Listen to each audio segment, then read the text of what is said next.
June 16th. We'd like to welcome all of our visitors this afternoon. And at this time, if you would, join me in the Pledge of Allegiance.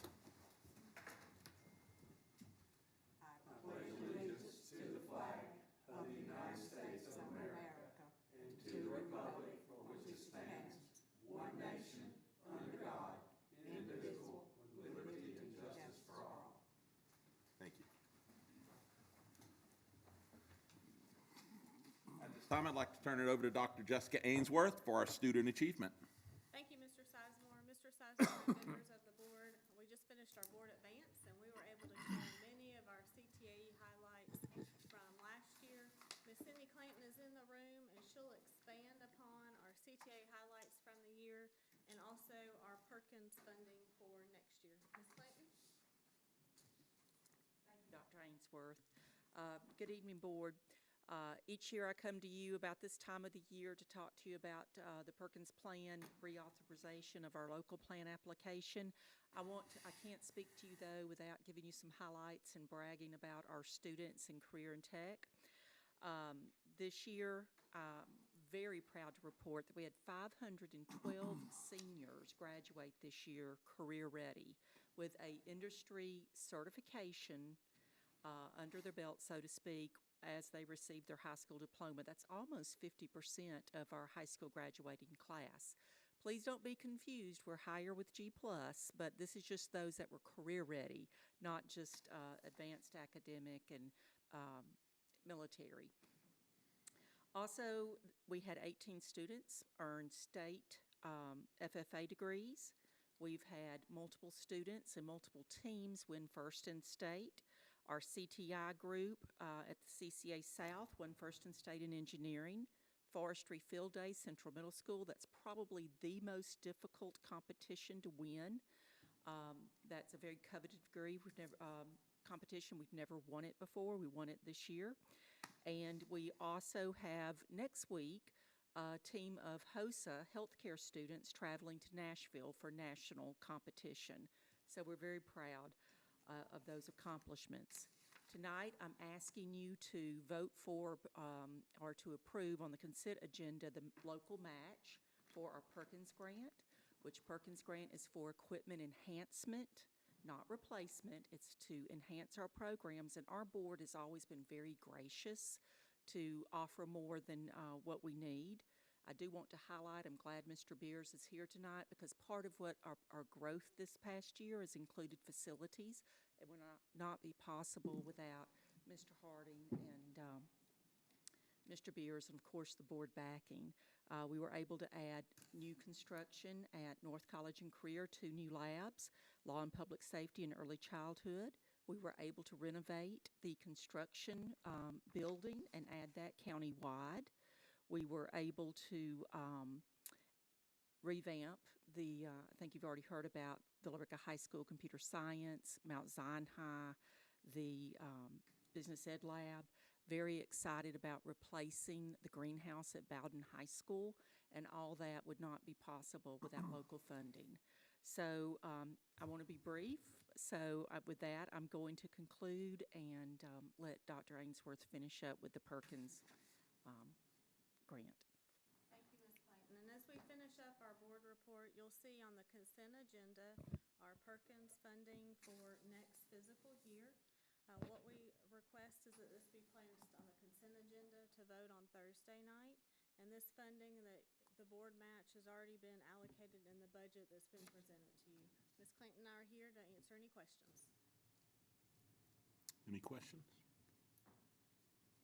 Okay. Thank you for that information, Ms. Clanton. We surely appreciate everything you're doing, and we look forward to looking at that later on. With that, we'll move forward with Mr. Scott Cowart for our stakeholder engagement. Okay. I'd like to share a couple updates from this summer. If you'll pull that next slide up for me, Delene. We're right in the middle of camp season. I mean, just kudos to our schools, but also to the Performing Arts Center. We just finished up a district-wide fine arts camp Friday where we had elementary, middle school students doing drama over there. But, you know, from academic camps, to athletic camps, to fine arts camps, to STEM camps, you name it. Going on to the next slide there, Dylan, you see a couple more pictures, cheerleading camps. I just happened to be out in these two schools and saw these pictures and took these, just emblematic of what's going on. It's amazing, a lot of our community, a lot of our parents don't even realize how busy our folks stay in the summer, and they do.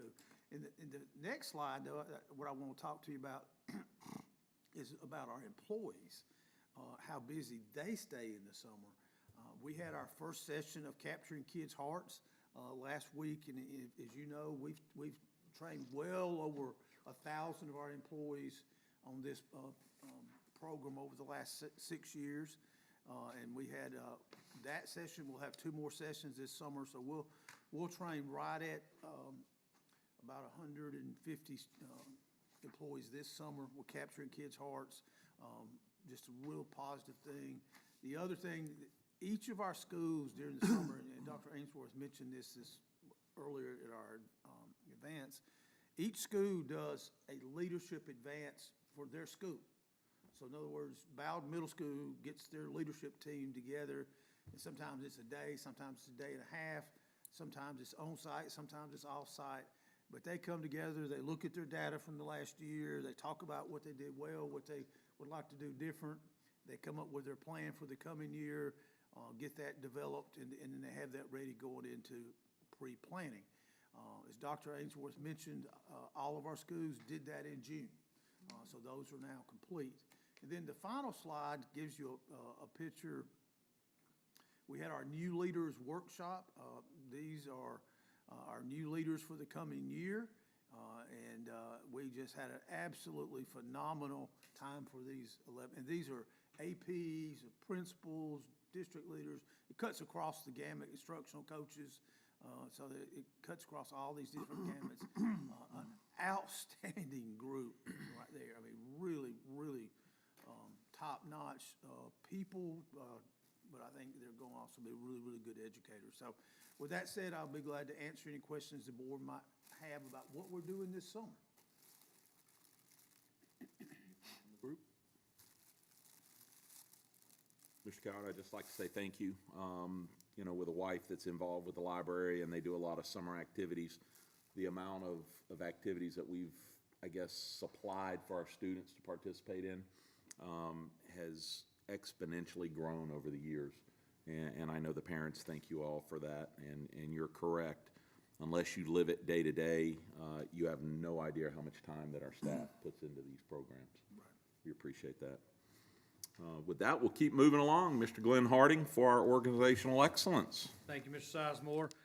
We'll let the board know that we'll do our facility and construction update of our 2 major projects, along with tonight Mike Beers sharing the update with our maintenance and facilities during the FY25. So, Mr.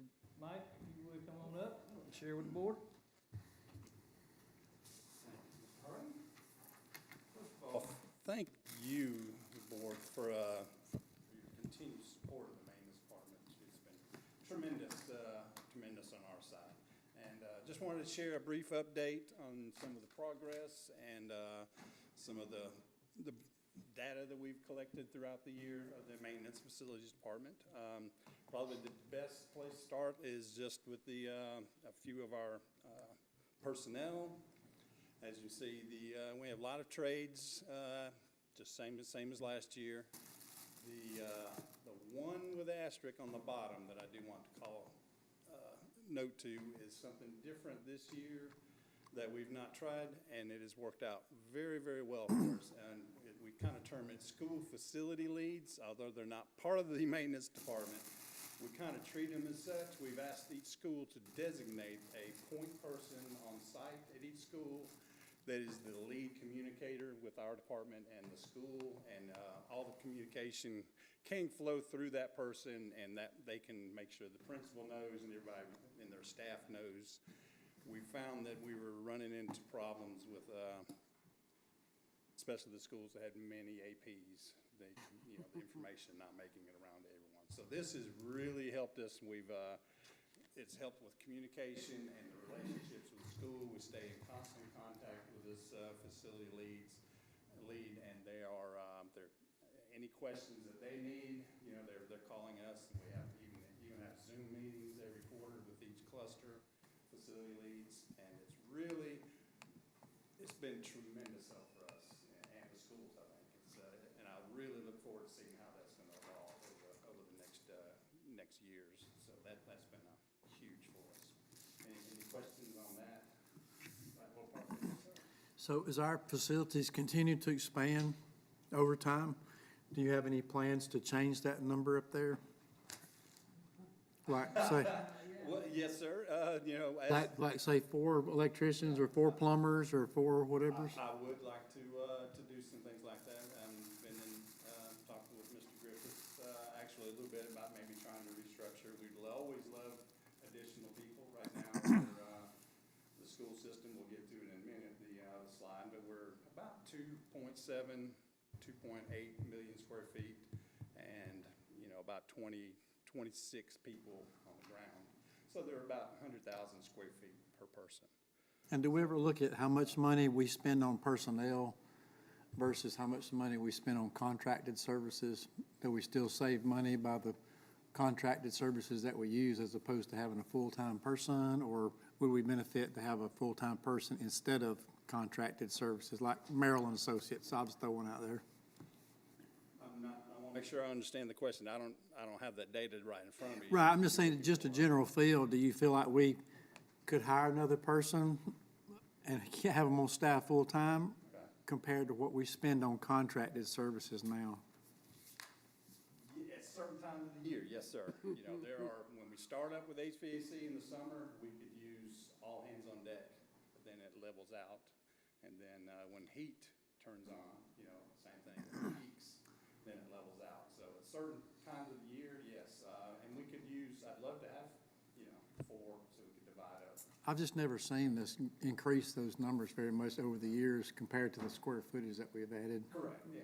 And like you say, we have increased about 850, somewhere between 800 and 900,000 square feet since '06. And so the maintenance department honestly probably has not kept up with that growth. So, you know, if you were open for it, I would love to present, you know, proposals to you in the future on that. But, you know, that's another day. So, yes? How much preventive maintenance do we do? For instance, a filter change for HVAC and things like that? Is there a schedule for those There things? is, specifically HVAC, they're changed out quarterly. Every unit, all the filters are changed quarterly. So. But everything else, I guess you've got schedules on too, is, Yes, depends on what you're talking about. A lot of things, we don't have the staff to have a preventative maintenance department like some other larger systems. So, you know, that would be something. But unfortunately, we have to be a little more reactive than proactive at the moment. So. You're stealing all my thunder from all my other slides. So. I saw your slideshow beforehand. Oh, did you? Oh, I'm just kidding. oh okay. just All right. following Bart. Anyway, so, all right, system data, you're all very familiar now then with, you know, over 2 million square feet of just, that's heated square feet in our buildings. That does not include the acres and acres of athletic fields and extracurricular events and things, you know, around the system. So on top of that, there's a tremendous amount of upkeep on those areas as well. So I don't think we need to list all the areas. I will say that I think the next slide, the operations center, getting us all in one place out there. Thank you so very much. That is going to be tremendous to the department, and I think it's tremendous to transportation, nutrition, goals. I don't know, I feel we're already getting, you know, the relationships are building. We're tighter from sharing each other's conference rooms. It's really good, going to be good, and it's just going to get better. So thank you for that. A few other improvements that we've been able to catch over the year. I won't do everything, but if you have any questions about any of these, please ask. So some paving and parking at several schools, roofing replacements, I believe, at 4 different schools. Keyway replacements, that's been an initiative of ours with safety, trying to key schools, and that's a monumental task, changing out the keys to every single door. Done, I think we did 4 schools this year with that.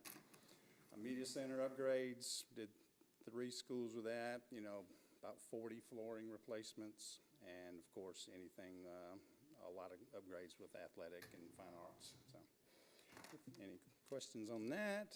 If not, we will move forward. All right. System work order data, we just broke it down into chunks by trade kind of here.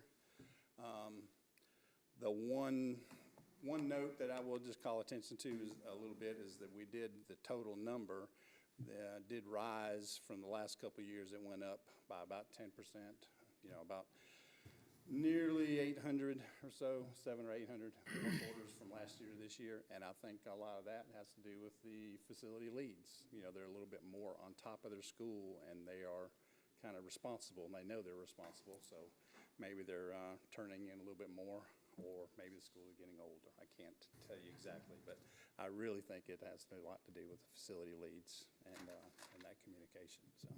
So we have grown by about 10%.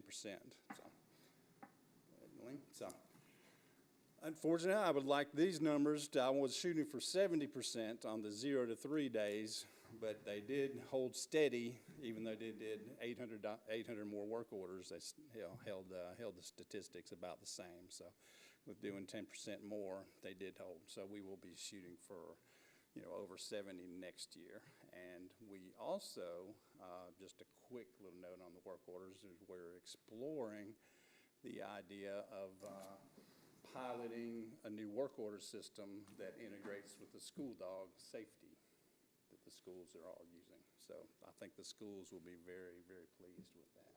So we will be looking at trying to pilot that this year, actually. So, all right. Newly completed projects. Okay, as Ms. Clanton alluded to, North CCA, we completed two big program classrooms up there, and that really helped 2 ways. We were able to move the programs that they had. They were being housed in Villa Rica High School, so they moved out and actually freed up those 2 classrooms in Villa Rica High School. So it was kind of a win-win. So we gained an extra 2 classrooms at Villa Rica High School by doing that. Villa Rica High School, of course, we did a large cafeteria expansion there, a 3-classroom addition, and renovation of an existing science wing at Villa Rica High School. Bay Springs Middle, an extensive renovation there that included a lot of flooring, new LED lights. As you can see, a media center, a major media center renovation. Actually, probably my favorite media center in the system now is Bay Springs. I'm really proud of how that one turned out. It looks really, really nice. So, and we were able to free up and gain 2 classrooms there by having a new weight room at Bay Springs Middle as well. Central High School, same. We did a little bit the same as Villa Rica. We expanded the cafeteria there, and we added 4 classroom addition on the lower hall, and just some minor renovations throughout Central High School, so, and open these up for this school year. And as Mr. Harding said, our current projects are well underway. In fact, I want to talk about Mount Zion High School. The fire marshal was on site today. We had our 80% fire marshal inspection today and passed. No hiccups there, so we're well on target for opening day there. I was talking with the contractor today, and he doesn't see any issues with making an opening day there. So we can get into specifics of them running fire alarm and things like that, but I think you probably had a long enough day with everything. Central Middle School, same there. We actually had the fire marshal out at the beginning of June for the 80% inspection there. No hiccups there as well, so we are tracking exactly on schedule at Central Middle School for opening day. The cafeteria expansion is going well. Restroom renovations, they were setting toilets last week, so that one's really going well. They're working on some parking, extra parking around the campus as well. Any questions on those two little projects? I'll say little. And we're excited that we're in the planning phase now of the next two. Mount Zion Middle School, addition there, and an addition at Temple Middle School again. That seems to be our fastest growing little area there. So we'll be back at Temple Middle School. We're kind of in the planning phase right now. We don't have drawings to the state quite yet, but we're meeting with the admin and making those plans, and we're trying to put those out for bid in the fall and have those hopefully recommend a contractor to you in the fall as well to start and have those open for next school year. The next slide, I'm going to intervene on this one. This is really, I wanted to take an opportunity to the board to hear about our custodial services.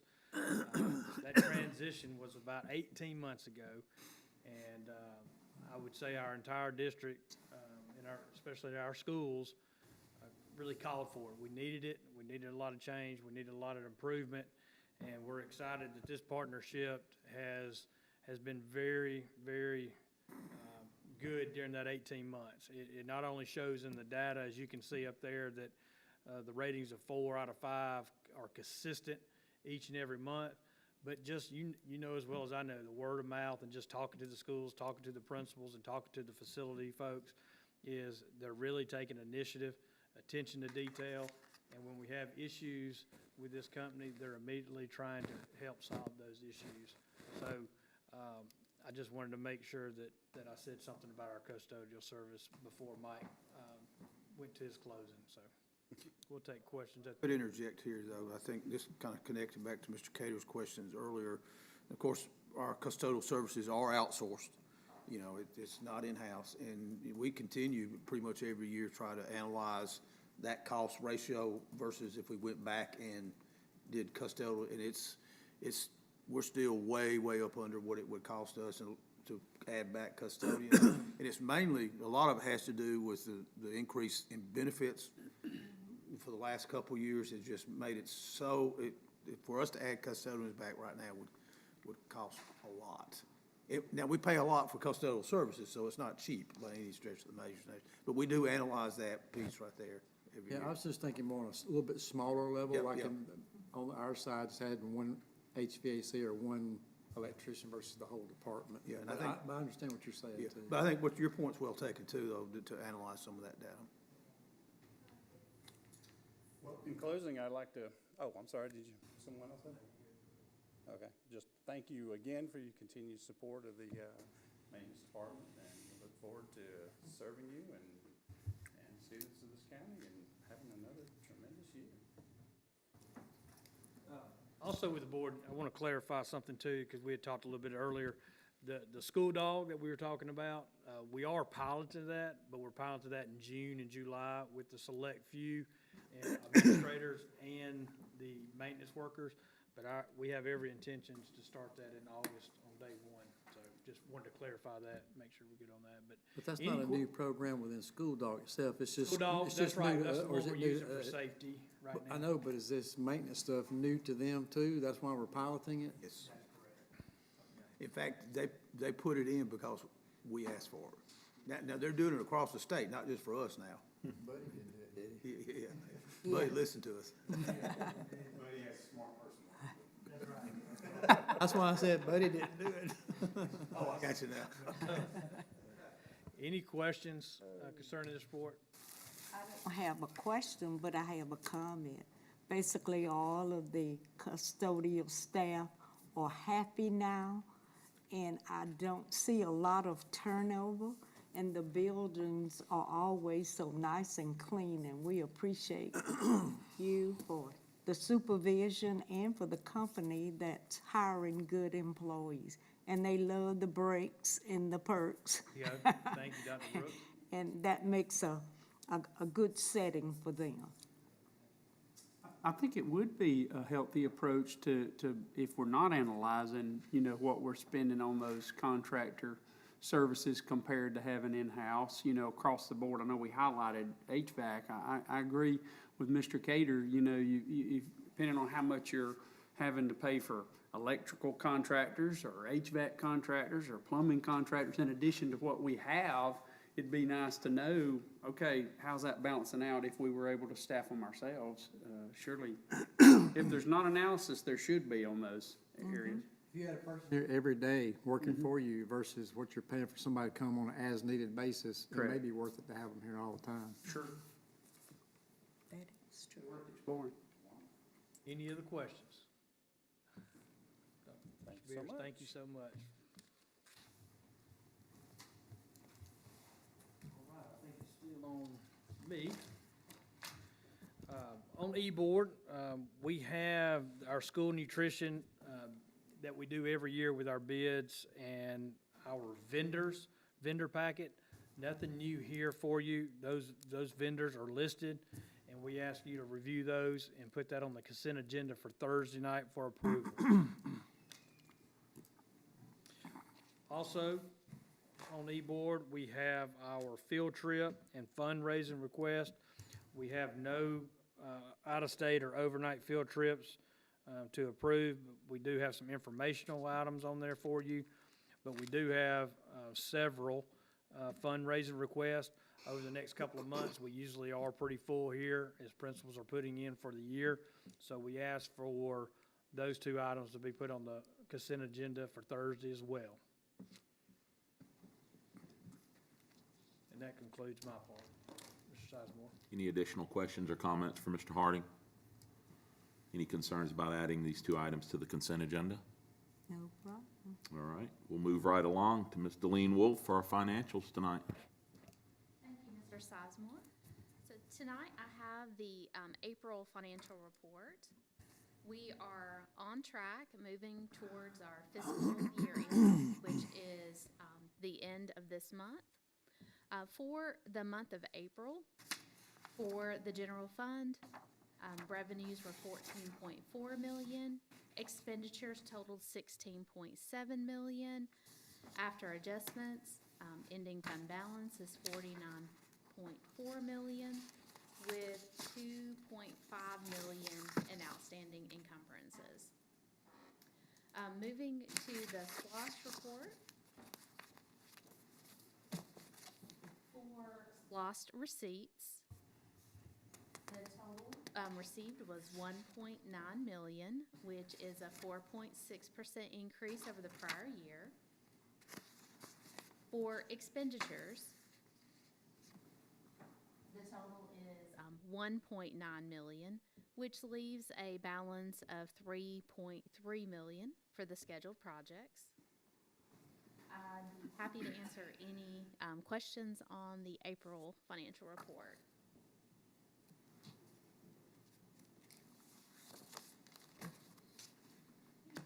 Next, I have an update for next fiscal year's budget. In eBoard is the entire budget report, including the totals by fund, the total governmental funds budget, as well as the detailed budget for the general fund. The general fund budget is at $205 million. Estimated revenues and expenditures, which is a balanced budget. There have been no significant changes since the draft that was prepared and tentatively adopted last month. That tentative budget that was approved on May 12th has been advertised in the paper and on the district's website. The next step in the process immediately to follow is the second public meeting on the 25-26 budget. And then for Thursday's meeting, the board is scheduled for discussion and possible action to adopt next fiscal year's budget. Are there any questions about the budget report and update? I have one. If the general public wants to see our budget, can they go to eBoard and see it just like we can? Yes, and it's also posted on the district's website under the business department. Okay, thank you. Absolutely. And the advertisement that we put in the paper and on our website also pointed the public to our website to Okay. get a copy of the budget if they would like to see it.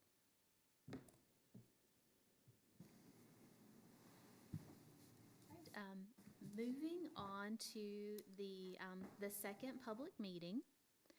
So this would be the second of two public meetings that, for the purpose of obtaining, public input on the, budget for next year. And final adoption is scheduled for possible action on Thursday.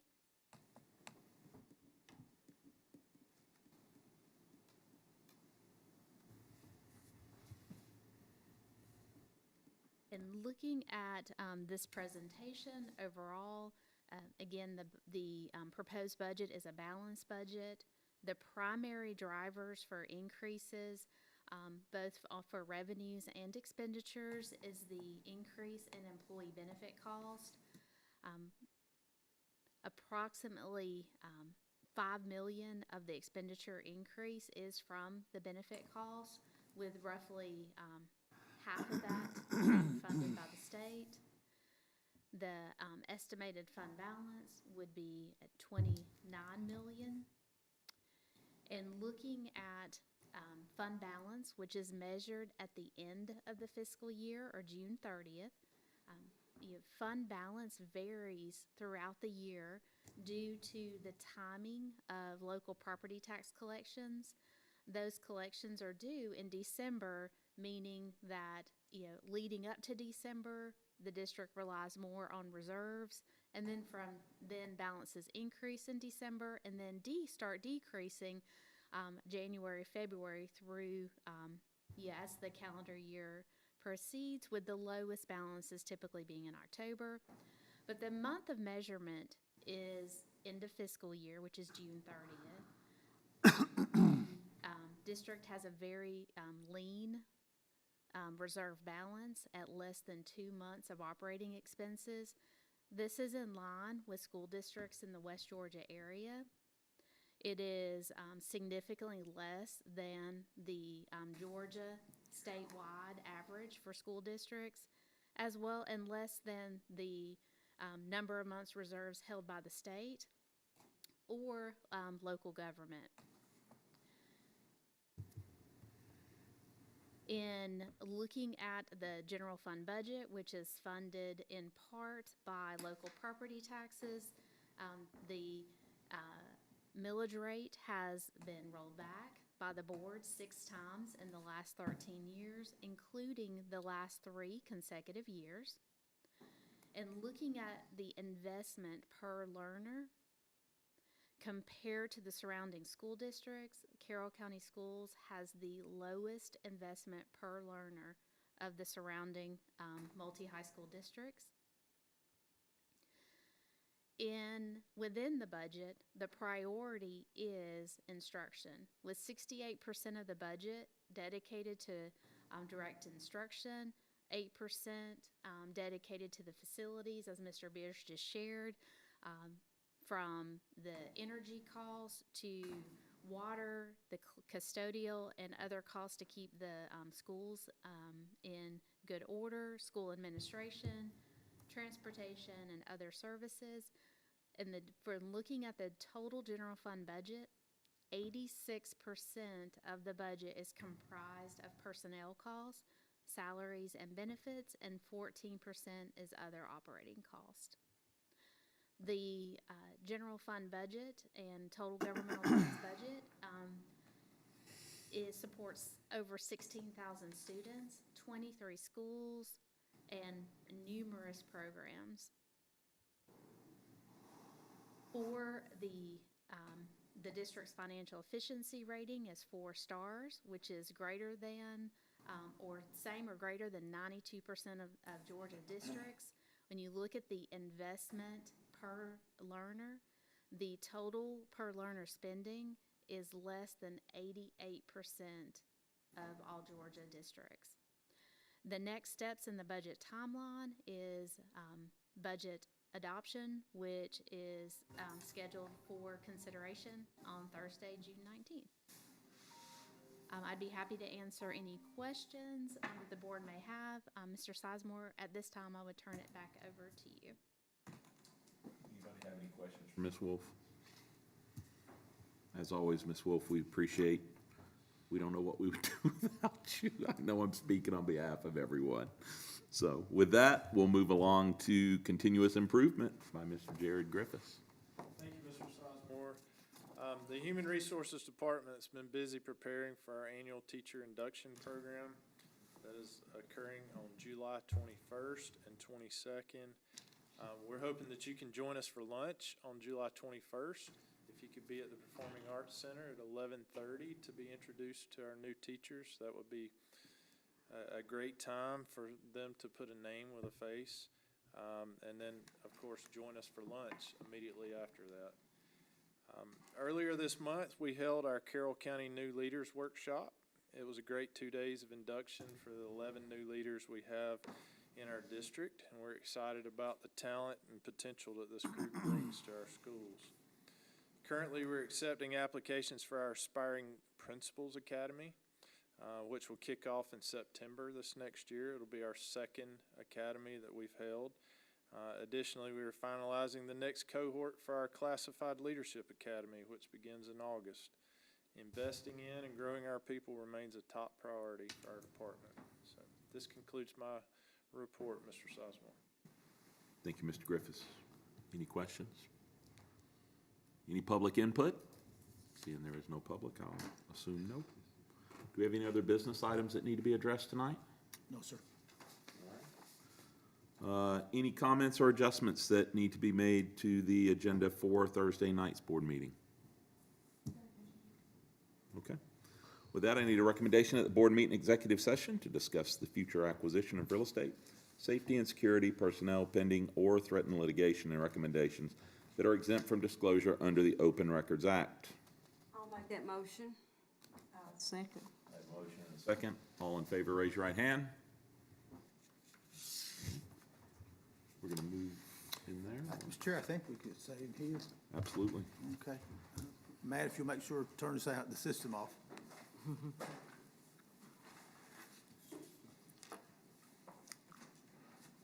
So who is our new person? Who is our new person? Oh, That's Matt Cabrera. He's one of our technicians and works with Josh. thank you for taking care of us.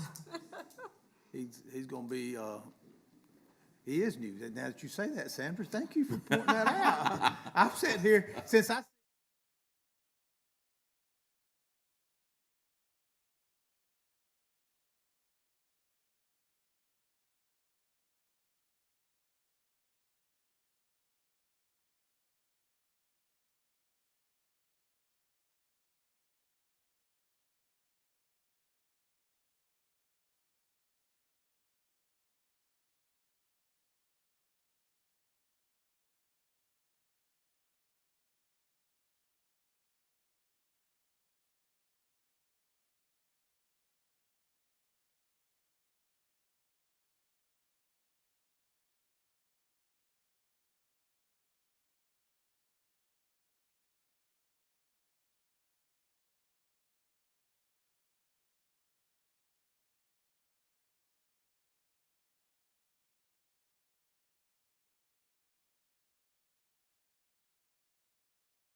when you run it at your house. Because most of them won't run it at 69 at home, will it? Paying the power bill. That's right. Keep electric blanket on all the time. I need a motion to adjourn executive session. I'll make that motion. Got a motion and second. All in favor, raise your right hand. All right. I need a recommendation that the board approve the personnel actions as presented by the superintendent. I'll make that motion. Have a motion Second. and a second. All in favor, raise your right hand. We'll keep her moving.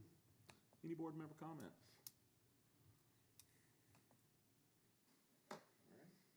With that being said, I need a motion to adjourn the meeting. Second. Motion's been made and seconded. All in favor, raise your right hand. We're adjourned. Here we go. See you Micah, are we here or PSC Thursday night?